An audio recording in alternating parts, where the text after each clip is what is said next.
Uso to dito sa amin, magtatato tayo. Ito. Una-una, bubuksan mo muna. Tapos kakainin mo yung laman. Tapos kukuhain mo yung tato. So, ito yung tato. Parang ito, basahin mo na ito, nanay. Parang ito, itato. Basahin siguro ito. Dali, basahin natin. Basahin baga ito.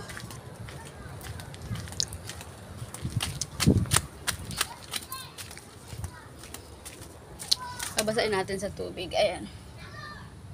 Ay, hindi. Ididikit siguro muna. Ayan. Didikit na nga natin. Tapos, pabayaan natin matuyo. Ayan. So, ayan yung tato.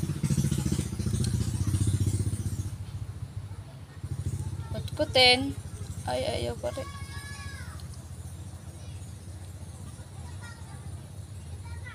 Mali din. Ay, ayaw dumikit. Palpak.